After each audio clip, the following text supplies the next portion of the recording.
Geopolitics and Empire is joined by Renaissance man Gonzalo Lira. Gonzalo is a Chilean-American author, filmmaker, journalist, financial blogger, YouTuber, coach Red Pill, and many have been following his commentary on his Gonzalo Lira YouTube channel over the past months regarding the Ukraine situation. Good to have you on Geopolitics and Empire, Gonzalo. It's a pleasure being on. Thank you for having me.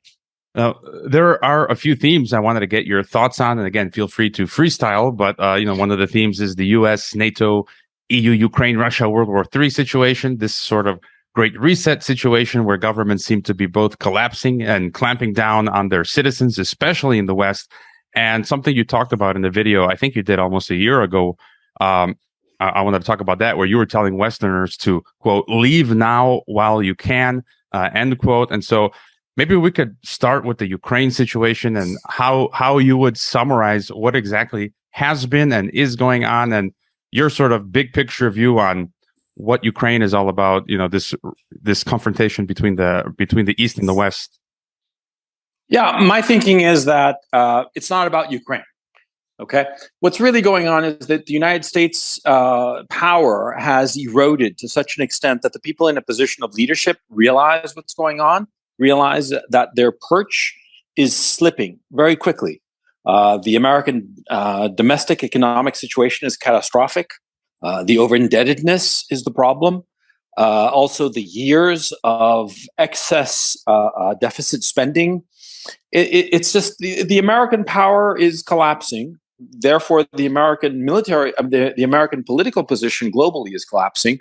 And so instead of trying to have a graceful come down and try to and become just one more of a series of great powers around the world, the American leadership has decided that they are going to try to pull down the other emerging great powers, which are specifically and in order China, Russia, and Iran. And Mike Pompeo, the former Secretary of State of the United States under Donald Trump, he recently gave a big speech that's very, very important called the Three Lighthouses speech, the Three Lighthouses of Liberty.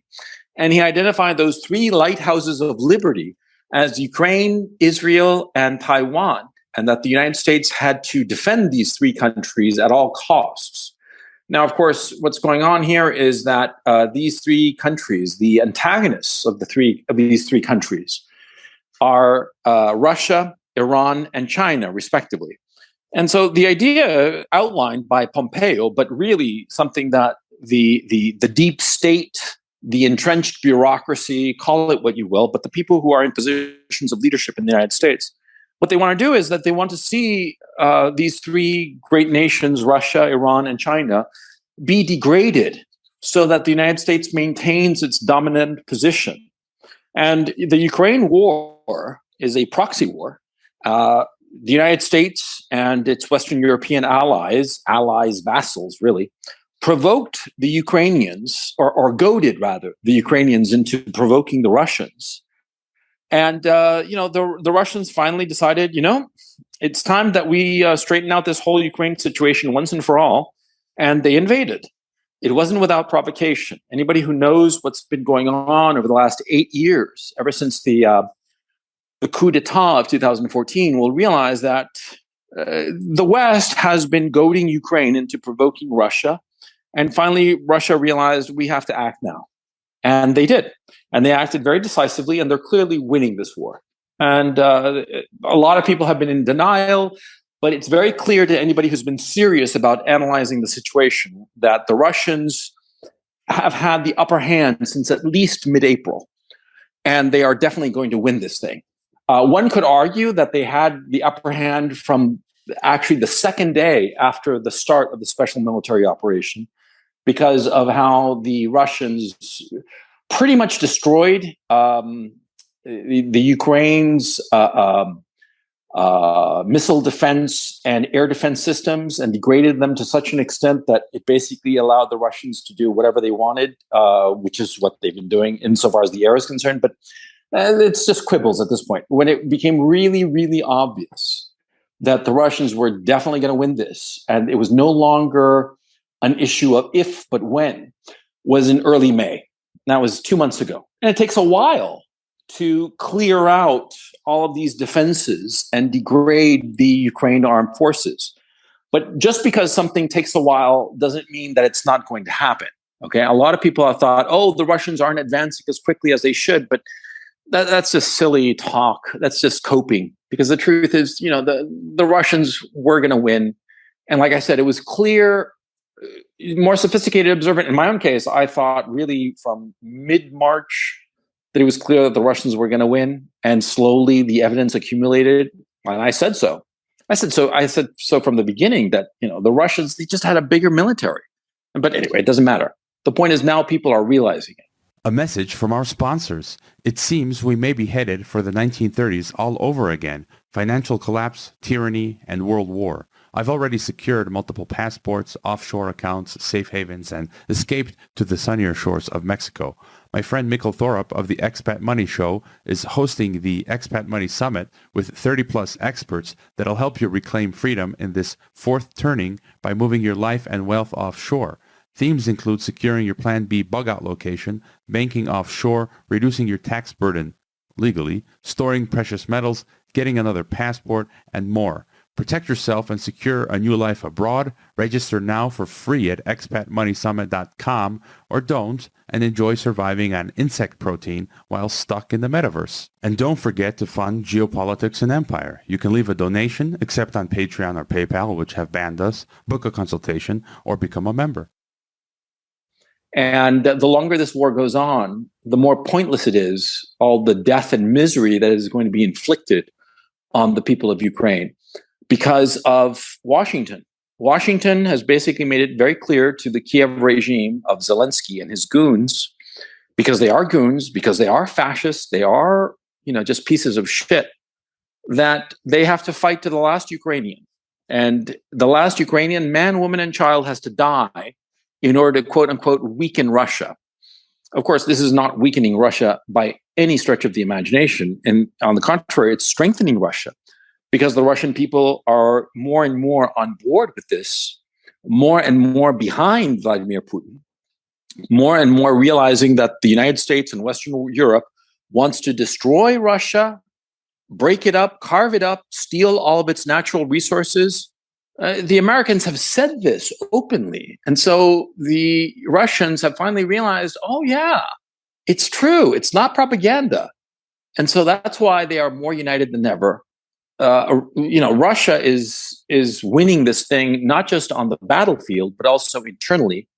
They're getting over the fact that they don't have Zara clothing or BMW cars, because, you can live without some name brand clothes and some name brand car, but you can't live without food. You can't live without oil. You can't live without heating gas, which is what's happening to Europe, and so the Russians are realizing, screw the Europeans, we're going to go on our own and we're going to win this. And they are winning it.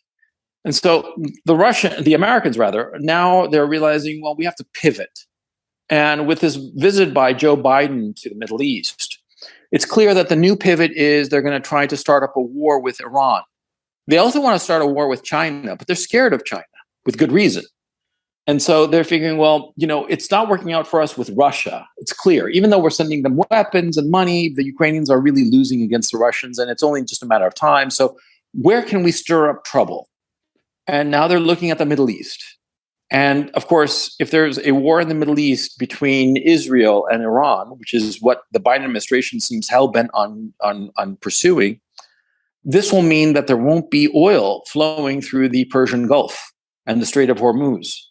And this, of course, would mean that if you're paying $5, $6 per gallon, if there's a war in the Middle East, you're going to wind up paying $20 to the gallon, assuming that there's any gasoline to begin with. See, and this is the policy that the Americans are pursuing, and they're pursuing it out of hubris, out of pride, out of a desire to be, America number one, instead of realizing that, Americans' days of the unipolar world is over. America's days of global hegemony are over.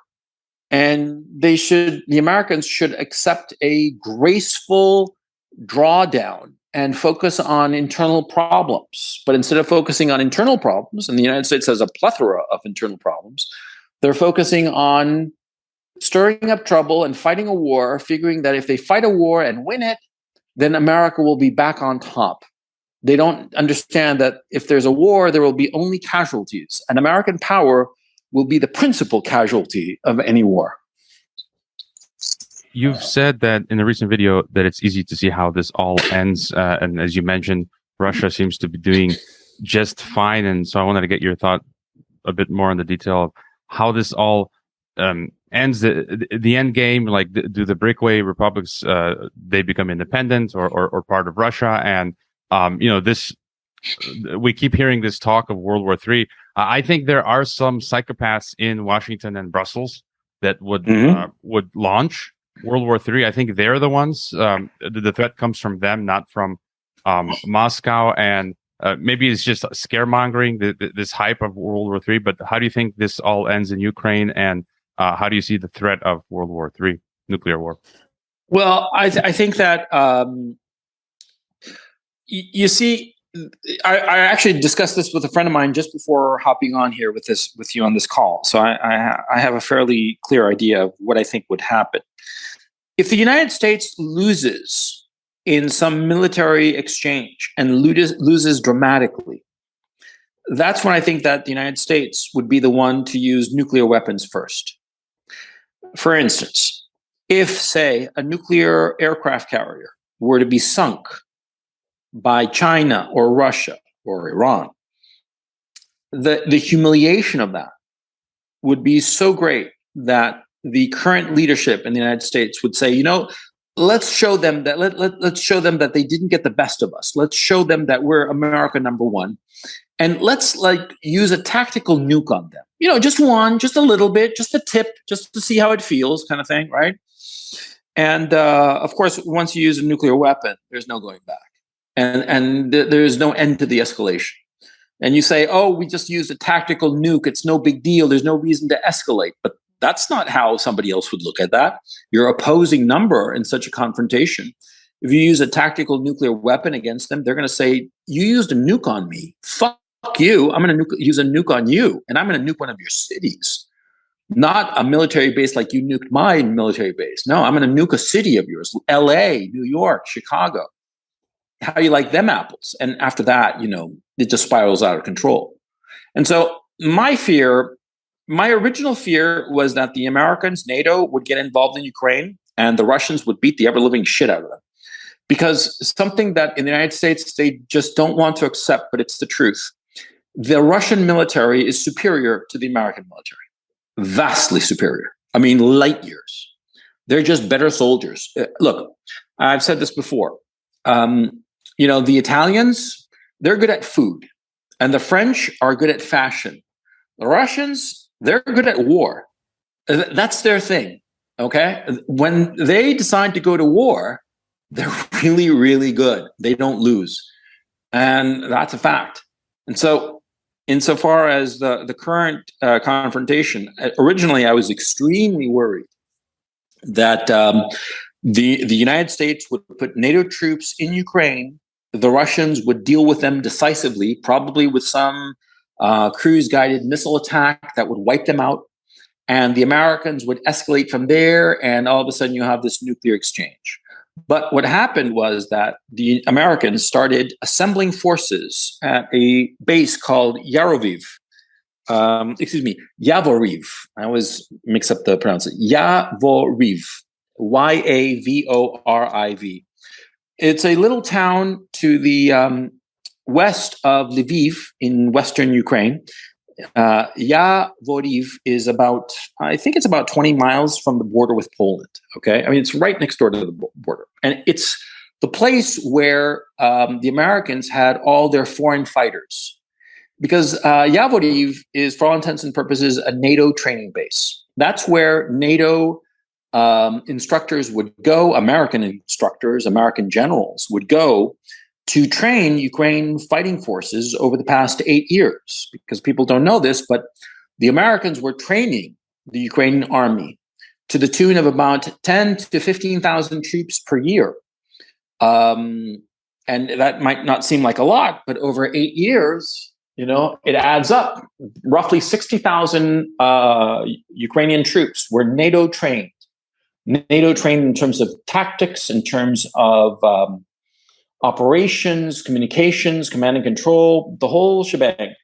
The Ukrainian armed forces was the largest and best trained NATO army, even though it didn't carry the name of NATO. People don't seem to understand that. And see, this extremely well-trained, extremely well-equipped army has not lasted 6 months against the Russians. We're 5 months into this war, right? And it's a miracle that the Ukrainian army is still standing because they are collapsing. They are collapsing left and right. They are losing over 1,000 men a day, killed in action, 1,000 men a day. And this is confirmed numbers over the last 2 days, okay? And reasonable estimates, excuse me, reasonable estimates say that the Ukrainians have been losing something like between 350 and 700 soldiers per day over the last 45 to 60 days. It's been a catastrophe for the Ukrainians. This was the best NATO army that was fielded, and they got wiped out by the Russians. But the key thing, the thing that made the Americans, the Pentagon, freak out and decide not to put NATO troops on the ground, American troops in Ukraine, was what happened in early March in Yavoriv, in this base that I was mentioning.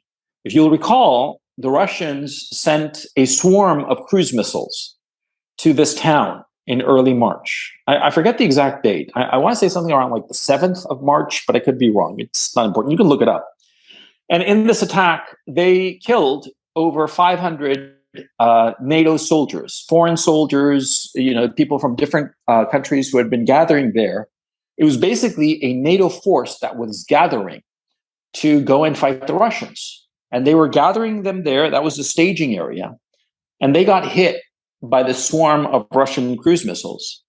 And not only were the soldiers hit, but also their gear. Roughly $400 million worth of gear was destroyed in that one night attack.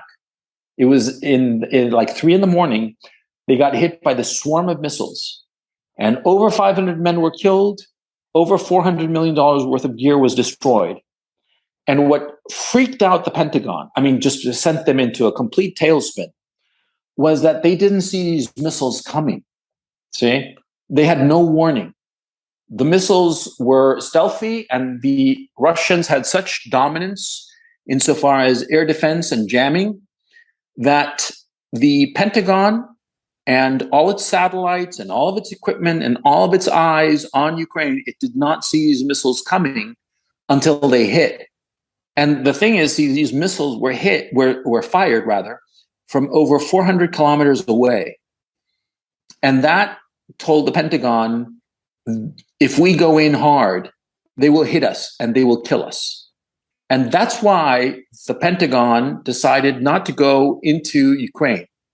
And they've been vehement about it. And you hear periodically them saying, we have to do these no-fly zones and we have to put boots on the ground. And that talk always dies fairly quickly. It's because the Pentagon knows that the United States military cannot go head-to-head against the Russian military. They simply can't. And if they do, they'll lose. And they'll lose catastrophically. Okay? And that paradoxically, that knowledge on the part of the Pentagon, of them knowing that they would lose so catastrophically, prevented them from going in and prevented an even bigger loss, because 500 men is a disaster.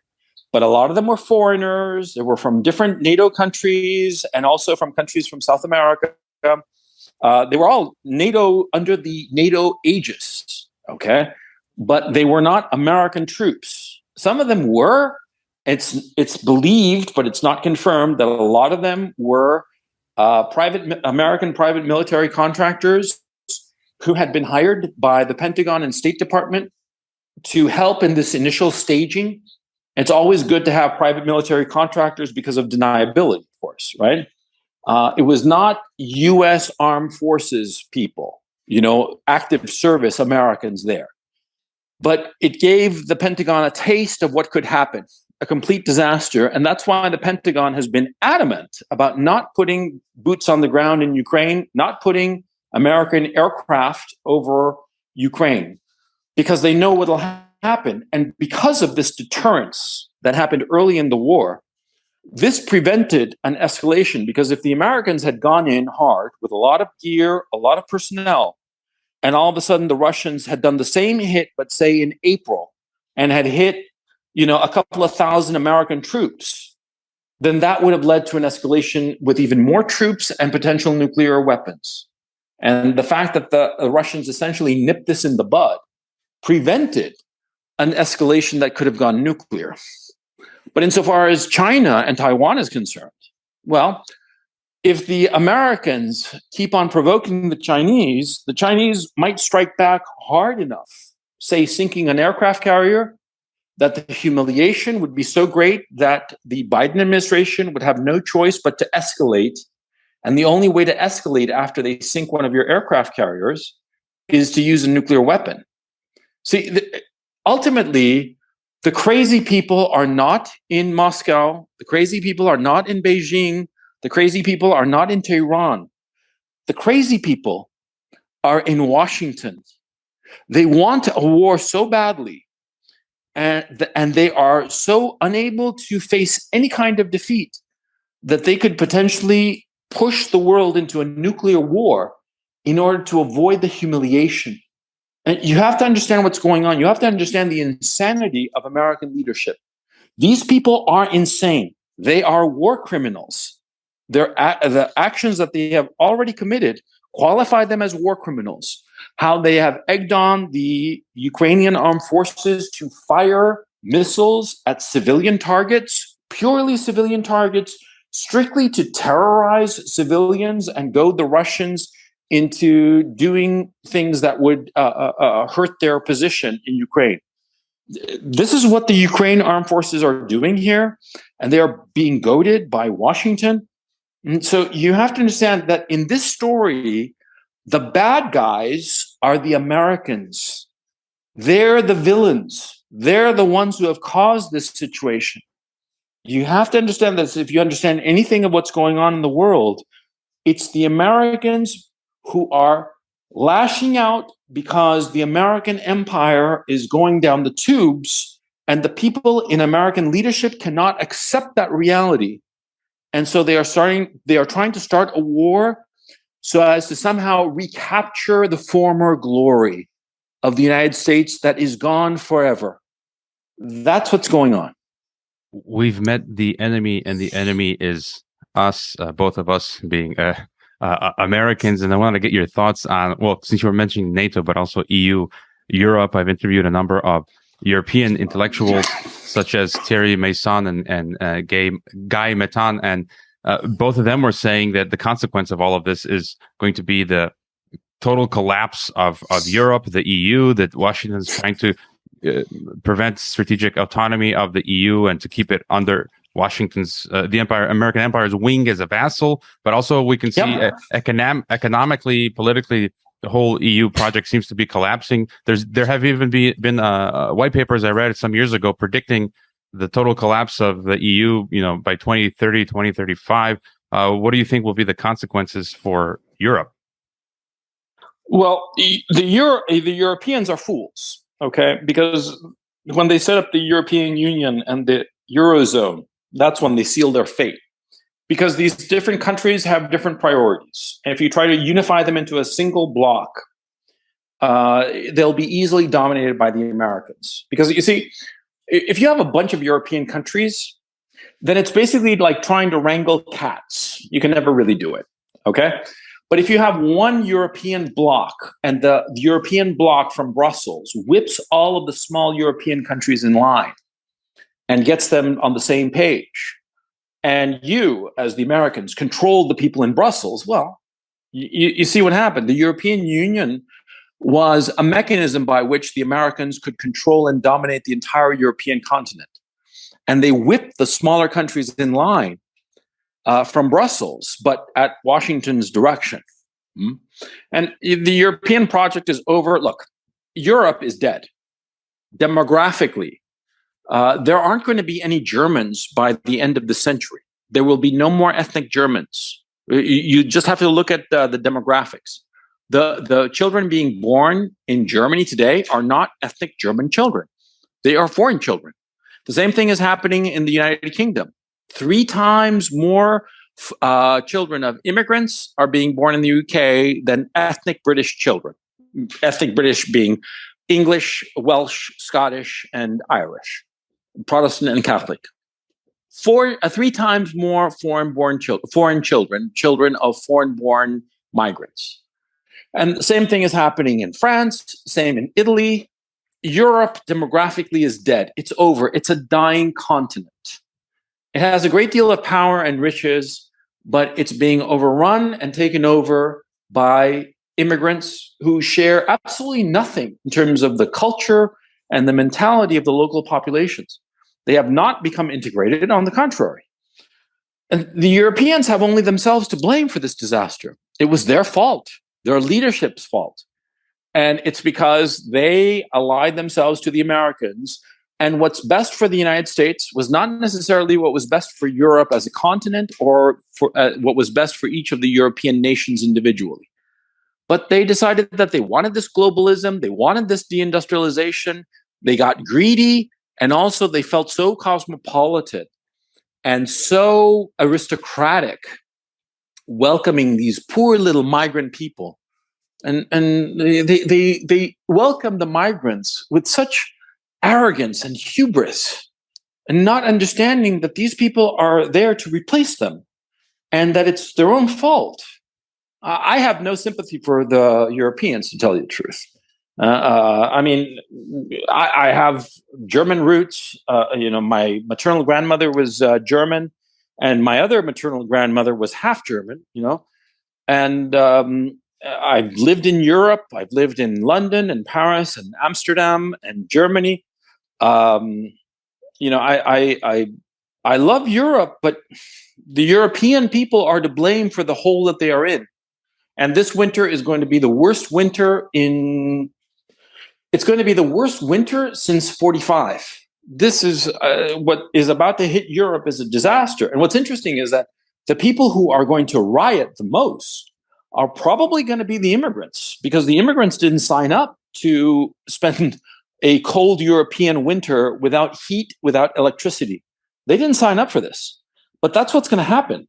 And so I think it's going to be very interesting to see what the migrant population, the immigrant population, these people from the Middle East and Sub-Saharan Africa, how they're going to react to all of a sudden this Europe that they thought was, streets are paved in gold and land of milk and honey, how they are going to react to the sudden fact that Europe is poor. It's broke. And the German industry is broken because of this idiotic sanctions war with the Russians. I mean, think of it this way. You supply me with oxygen. I decide to get in a fight with you and cut off all relationships with you. Do you think that you're not going to hurt me with the oxygen that you are supplying? Of course you are. I mean, come on. These dumb Europeans became completely dependent on Russian energy. Trump warned them about this years ago, back in 2017 at the United Nations. And the German delegation to the UN openly laughed and mocked Trump. And he was right. I'm not endorsing Donald Trump. I think he was a fool in many regards, but he was absolutely right about what the Germans were doing. They were putting themselves in the position of being owned by the Russians. And the Germans, out of this weird hubris of not understanding the reality of the situation, decided, hey, we're going to sanction the Russians who are supplying us with these basic resources that we cannot find anywhere else. We're going to sanction them. We're going to go to economic war of attrition with the Russians. I mean, how stupid can you get? I blame the Europeans for this hole that they're in. I have no sympathy for them. European bros, I'm very sorry, but you were the idiots who allowed this to happen. You're just going to have to put up with it and deal with it and go cold in the winter and go without electricity in the winter and go without food in the winter. It's your own fault, you fools. That's all I have to say about the poor Europeans. I would agree with you. And I'm sitting here in Croatia now, and I've been considering I'm going to be here for a while, but I think, as you said, before the winter, I'm probably going to have to hightail it back to Mexico. And I wanted to discuss your leave now while you can video, because I think it's very important. And it's what you said in that video is what I have been thinking for 15 plus years. I've been contemplating this collapse of the American empire. You warned for Westerners to leave the West. I mean, we're talking about the Anglo-American sphere, Australia, New Zealand, European countries, certain European countries, Canada, US. And I sensed, in the 2000s that the West would collapse, degenerate culturally, economically decline, politically, meaning become totalitarian. And as an American myself, I'm born in the US, but I'm experiencing now, like I was trying to make a business of this podcast, monetize it, last year, Patreon deplatforms me in April. I believe it was actually the Department of Homeland Security, which banned me from PayPal, because the same week they created the Disinformation Governance Board, Mint Press, Consortium News, and myself were banned for life from PayPal, and on these examples. And then we've got these like COVID lockdowns, and then people's bank accounts being shut. And it's like, really, the mask is coming off, and we're going full totalitarian in the West, which is just, it's like, I knew it was coming, but it's still shocking to watch it happen. Can you kind of give your further thoughts on what's happening to the Western world? Well, yeah, it's real simple. See, the people who are in leadership positions now are realizing that the whole ship is collapsing, that's sinking. And so they are lashing out. This isn't complicated. It's not like it's. You have to understand, these people who are in positions of leadership, they did not earn the power that they are wielding. They inherited it, and they got this power by credentials, by jumping through hoops, by pleasing the right people, by playing the political game. And now they have this power, and they see this power is slipping through their fingers. And so they're lashing out. It's not complicated. You have to think of it like a trust fund baby. Some guy whose parents were very rich in some business or other, and he inherits a big trust fund with a lot of money, and he just spends it and has a high old time. And then all of a sudden he starts looking at the trust fund and realizing, holy cow, I'm running out of money. And he starts lashing out. That's what's going on. These people inherited a whole bunch of power and a whole bunch of wealth, and they mismanaged it and threw it away. And all of a sudden now they're lashing out. And of course, who does a trust fund baby hate the most? The guy who says, I told you so. See? The more truth you say, the more they're going to lash out at you. The more they're going to punish you punitively. I mean, they say that they're against disinformation. Okay. On YouTube, on different websites and stuff, I see all this information about the flat earthers, people who believe that the earth is flat. Now, that's just nonsense. The earth is not flat. It's a sphere. And you can argue that it's not quite a perfect sphere. It's slightly oblong because of the spin of the earth and blah, blah. But it's roughly spherical. There is no such thing as a flat earth. That is just nonsense. And you don't see them getting deplatformed now, do you? Why?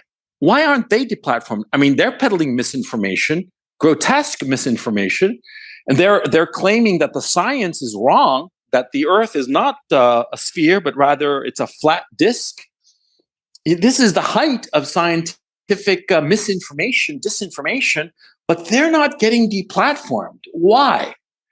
Because they don't matter, because flat earthers are just fools, okay? And they don't matter. And what they're saying is just so much nonsense that the authorities, the people in charge of the tech companies, they're never going to demonetize those channels, the flat earth channels. They're never going to demonetize them because what they are peddling is obviously unimportant. They are only going to deplatform and demonetize those people who are telling truths that the people in power don't want to hear. You see? That's why the flat earth channels on YouTube have all the monetization in the world. But people who question, for instance, the COVID narrative, who question, for instance, the efficacy of the vaccines, who question whether Ukraine is actually winning this war, who question some random so-called massacre that turns out to be the complete opposite of what is claimed. I'm not going to go into the specifics because I don't want to get you into trouble, but that suburb outside of Kiev where there was a massacre, and it's all so much bullshit, and it's exactly the opposite of what they say it is. And if you even mention that, you get deplatformed and you get into a heap of trouble, because it's happened to me. I'm telling you, man, the more truth you tell, the more they deplatform you, the more they persecute you, because they don't want to face the truth, because they're the trust fund baby that is losing all of its money, all of its power. It's freaking out. It's lashing out, and the best way to no longer hear the criticism is to silence the criticism, and that's what's going on. Simple as that. Yeah, I totally agree, and just wanted to get your thought on what this further might look like as the months and years go on. My biggest fear, the threat that I see, is this. I mean, it's like the Great Reset and the Green Agenda. The Green Agenda is like this death sentence, right? Turn off all of the food. Yeah. It's like a global Holodomor. Turn off all the food, energy. Everyone freezes to death. Wipe out the middle class. Yeah. And then this neo-techno feudalism of this, the vaccine passport, which essentially I see it's the social credit system they want to implement in all countries. Well, and I've seen it in Kazakhstan. I've seen it in Kazakhstan. Yeah, it's even worse than. Yeah, it's even worse than that, because what's going to happen is that, see, with a vaccine passport, it doesn't really matter about the vaccine. What happens is that you're forced to have this kind of digital account, and they'll give you digital currency, but then this digital currency won't work if you don't buy the things that they want you to buy. See, when I have like $100 in my pocket, I can use it to spend whatever I want. I can pay for schooling if I want. I can pay to buy a car. I can pay my $100 to buy drugs or pornography or flowers or anything. But with digital currency, they can fix it so that you can buy some things but not other things. And they can control how you spend your money. And therefore, your money is not really your money. Or let me phrase it, you're not really free to spend your money. You can only buy the things that the government tells you to buy, that the experts tell you to buy, irrespective of whether you need it or not. And if you say something that they don't like, maybe they'll decide that, hey, you used to have some money, but not anymore. Your money is no good, literally, and you can't buy food, for instance. That'll happen. Of course it will, because if some organization, some government, some corporation has a power, they will inevitably use it. You don't have a power if you don't intend to use it. And of course, if you use a power, it's inevitable that it will be abused, especially when it's a power that is so dramatic and so tempting and so easy, because, it's so easy to simply flip a switch and you or me or anybody can no longer has any money, and we can no longer buy food. It's so easy, and that's why it's going to be so tempting. And that's coming, okay? Don't pretend otherwise. It's coming. It's inevitable. And the thing is, see, people keep saying, oh, Trump will come back. No, he won't. And even if he did, he's not going to do a damn thing, because he didn't do a damn thing the last time. He was a loser. I mean, really, he didn't do anything. He talked a lot, but didn't actually do anything. And, there is no one who will save us. We have to save ourselves, okay? Because look now, for instance, in the United Kingdom, the Brits, they're getting rid of Boris Johnson, even though he's still at number 10 Downing Street. And you have all these other people running for his office, the conservative leadership, and they're all the same. They're all cut from the same cloth. They're all losers. They're all globalists. None of them are going to fix the problems. And they might give pretty speeches, but all those pretty speeches are just lies. And they're not going to do anything. They're just not going to do anything. And so, it's a disaster, and there is no solution. There's no solution except perhaps revolution. I mean, and I think that I think we might have a civil war, an open civil war. And I think that what's going on in Holland in particular, in the Netherlands, is very, very important. We got to keep an eye on that, because that might be the bleeding edge of a civil war in the West. And because it looks like the leadership class that we have is just, we have to get rid of them, because they are no longer leading the people. They are actively going against the people and trying to hurt the people, it seems to me. And I agree with your sentiment. And people have called me like black pill, cynical, pessimistic, and I just feel like the only thing we can do is brace for impact. In Mexico, I've gotten so many calls and emails. Even some of my podcast guests after the fact have been inquiring about coming to Mexico. And in your video, you said to flee to countries that don't have the resources to implement this digital dictatorship. You mentioned Mexico as one place. Where I mean? Well, I think that the best places in the world are probably Bolivia and Paraguay, because they're poor and backward, but there's lots of food. People are nice, low tech. Nobody's going to hassle you in those countries. Nice little poor countries in the middle of nowhere. Because, like, for instance, Africa, I thought that Africa might be a good place, but if there's a big problem with food supply, Africa would be the worst place in the world to be. But like, there's never going to be a food problem in Paraguay. Paraguay is a net food exporter. I think the same with Bolivia. They've got plenty. And so I think that those two countries would be great. And like I said, they're poor enough and out of the way enough that nobody's going to hassle you. Also, they have good vibes towards any Westerner. Like in the Middle East, there are a lot of people who really hate Westerners because of what the Americans have done. That would be a bad place to go. But like Paraguay, Bolivia, nice, quiet, boring, out of the way. I think that you could do very well there if you really want to get out. And of course, they're incredibly cheap. So those might be good countries off the top of my head. Some of the smaller countries in Central America, Guatemala, Belize, Costa Rica. Costa Rica might be with a lot of Americans, too many Americans perhaps. But I mean, if you really want to get away, and if you're totally mobile, insofar as being able to do your work via internet from wherever, I think that Paraguay and Bolivia are your best bet. Not Argentina. Argentina has all kinds of social problems, and they'll steal from you. And Chile has just implemented like the dumbest constitution ever. Chile is going to be a basket case over the next 5 to 10 years. I mean, they had it so good for 30 odd years after the Pinochet dictatorship, but they decided to scrap the constitution that had been imposed on them by Pinochet and rebuild from scratch. And they are totally screwing it up. I'm from Chile, so I know what I'm talking about. I'd stay away from Chile.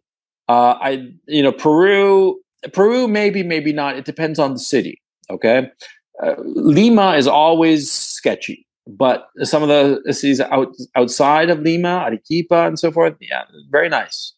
Ecuador is a basket case, and it'll always be a basket case, and it's kind of dangerous. I lived in Ecuador, so I know more or less what I'm talking about.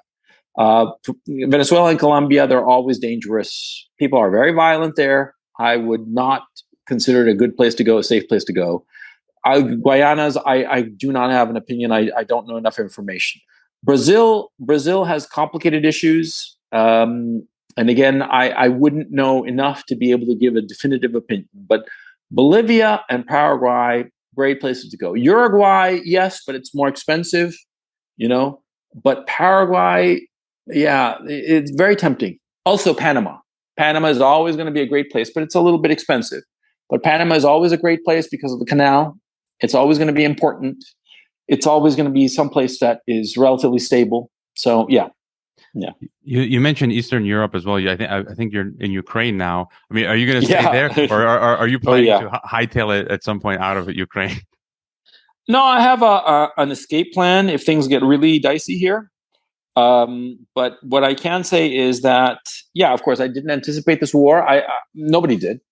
And also now I understand why the war happened, because I'm aware of information that I was not privy to before, because people do not know, but now it's become very clear that the Zelensky regime and the Ukrainian armed forces were preparing to invade the Donbass, and they were preparing to potentially attack Russia.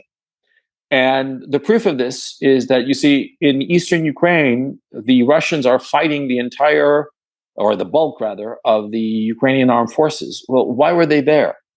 Because what's coming out is that the Ukrainians were preparing an offensive. They were going to invade the Donbass and retake the breakaway republics and potentially even cross the border into Russia. And there are indications that they even intended to get to Crimea and take Crimea. And so basically the Russians beat them to the punch. This invasion appears to have been scheduled for early mid-March. And the Russian invasion happened, of course, on the 24th of February. And this is information that I did not know before the fact, and I learned after the fact. And this seems pretty certain that this is what was going on. The Russians beat the Ukrainians to the punch because the Ukrainians were planning on invading. That's why they had assembled the bulk of their forces. That's why all of their elite forces were in eastern Ukraine. And that's why now the Russian armed forces with the militias of the Donbass and Lugansk, of Donetsk and Lugansk, are grinding away, and they have succeeded in destroying the Ukrainian armed forces because they were all massed there, ready to invade. See? And this, of course, I did not know when I made my video, which I made in October, by the way, October of 2021. And I thought that Eastern Europe would be the future, and I still believe this.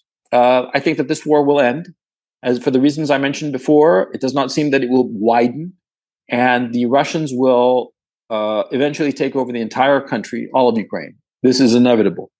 And to those people who are on the Ukrainian side, I don't mean any disrespect. I'm just looking at the military reality. The military reality is very clear that the Russians will win in the Donbass. I mean, they're almost there.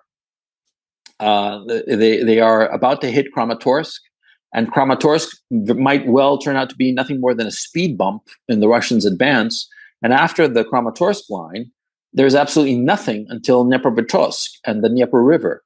And so it seems clear to me that the Russians are going to take all of eastern Ukraine, everything east of the Dnieper River. And if you look at a map of Ukraine, the Dnieper River cuts the country in half in a diagonal line running from the northwest to the southeast before it turns slightly 90 degrees just before the Crimean Isthmus. And the point is that, see, the Russians are going to take all of eastern Ukraine. They're going to keep it, all of it.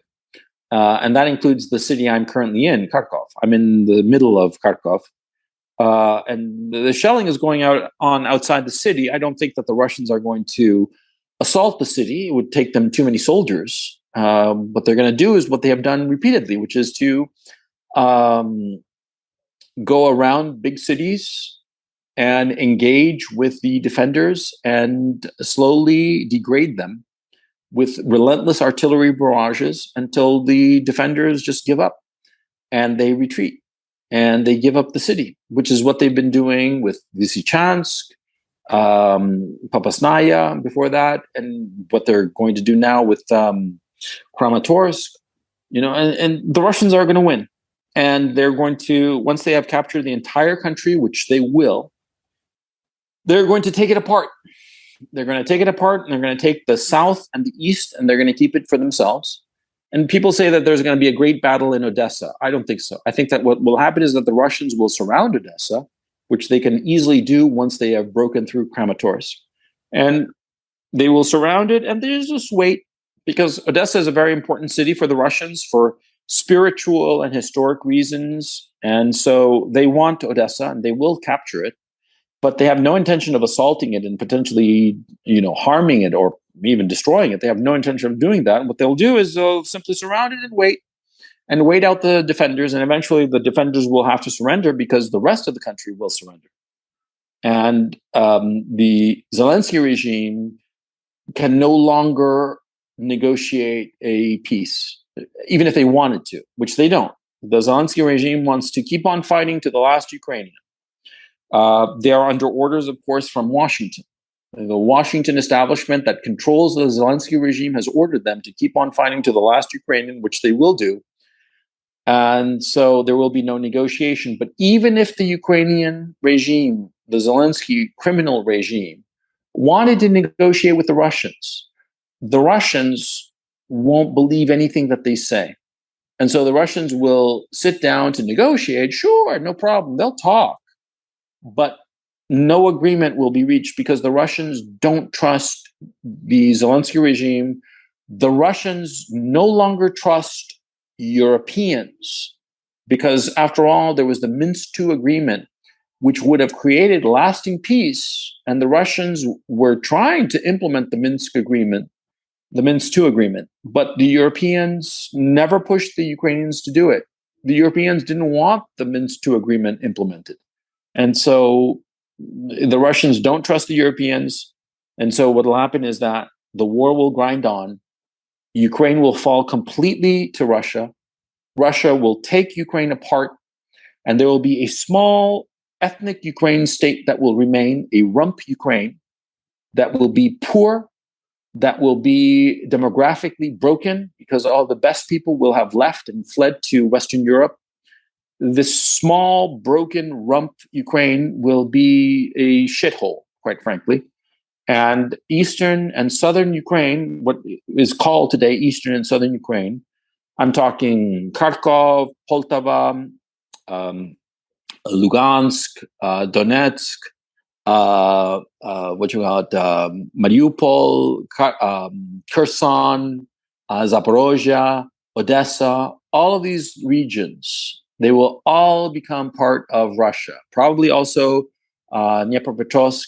They will all become part of Russia, of the Russian Federation, because after all, they are ethnically Russian, the people who live there. And the people who fled, the ones who fled were ethnically Ukrainian. The ones who have remained are ethnically Russian or pro-Russian. And so they will remain, they will get their Russian passport, they will become a part of Russia. And Russia, what it's going to do, it's going to pump a lot of money into these regions to bring up the economies quickly, not because the Russians are such great guys, but because the Russians realize that if they put a lot of money into the infrastructure of these regions that they have conquered, and they treat the population well, then that population will think that this was a good thing. They will feel loyal towards the Kremlin, and the region will grow. A lot of people will have lots of babies, and all of a sudden, you're going to have a vibrant part of Russia. I think that that's basically what's going to happen. And I think at this point, for the reasons I mentioned before, insofar as the attack on Yavoriv, which scared off the West, the Pentagon, and Brussels, where NATO is located, I think that because of that, NATO will simply decide to just give up on Ukraine because they will realize that militarily they can't go in, that they would be hammered, it would be humiliating and devastating. And so they're going to turn their backs on Ukraine. And all the promises of the West towards Ukraine, that they'd always stand by them and all this bullshit, just words. It'll mean nothing. The Europeans will be going cold and hungry, without light, without electricity this winter, and they'll be begging the Russians to please, please, please come back. And the Russians are just going to ignore them.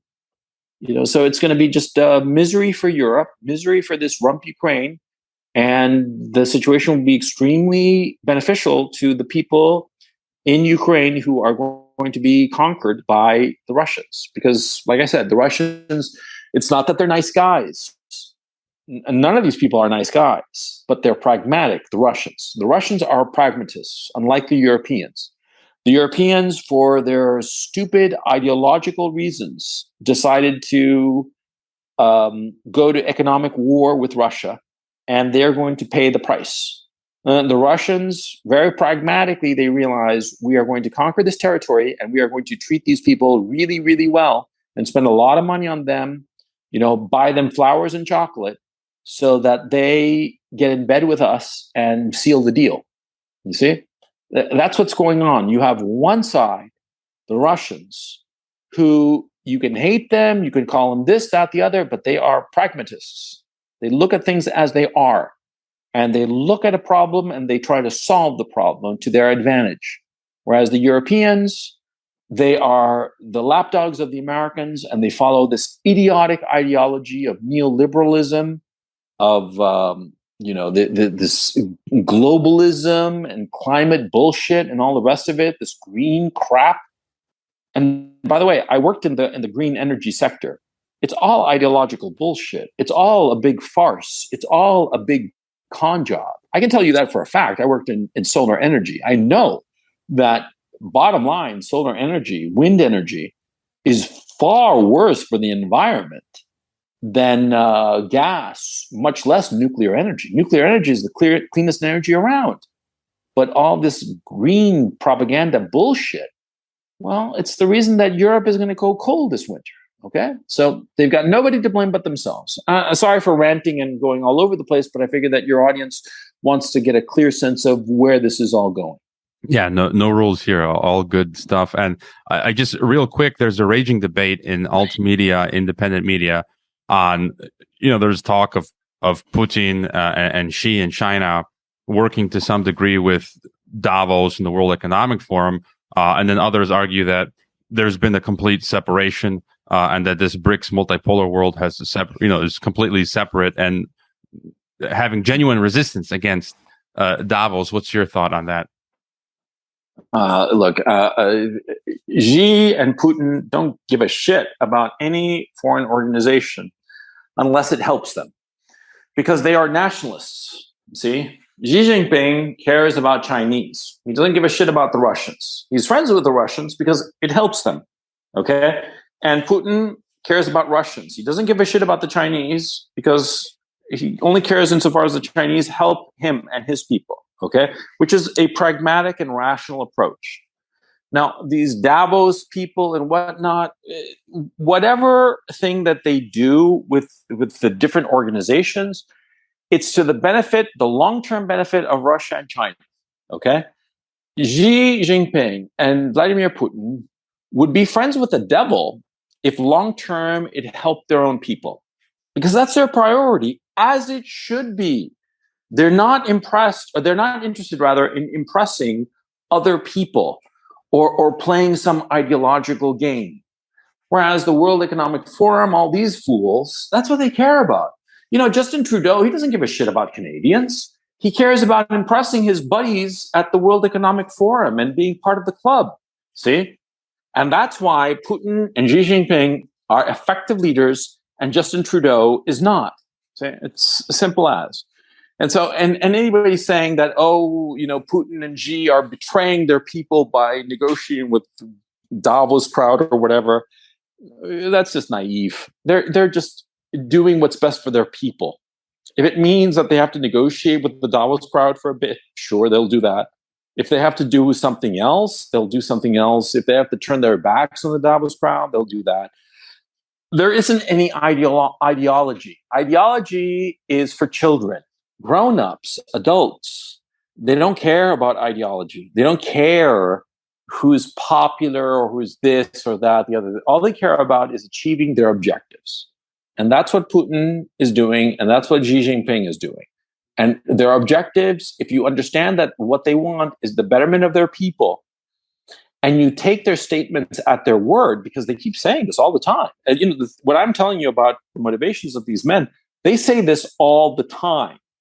You have to believe people when they say stuff like this. They're not lying. They're telling the truth. See? It's only in the West that they're lying because they don't care about their own people. But that's for a different conversation.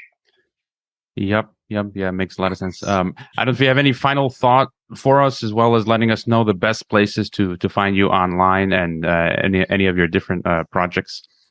Yeah. Right now, you can find me at Gonzalo Lira 2 on YouTube. And on Twitter at Gonzalo Lira 1968. I haven't been tweeting as of late because I had a suspension for a week, but the suspension ends on Sunday, I think. So I'll be back tweeting there. And in a little bit, I'll be releasing a book that I think is going to be a lot of fun.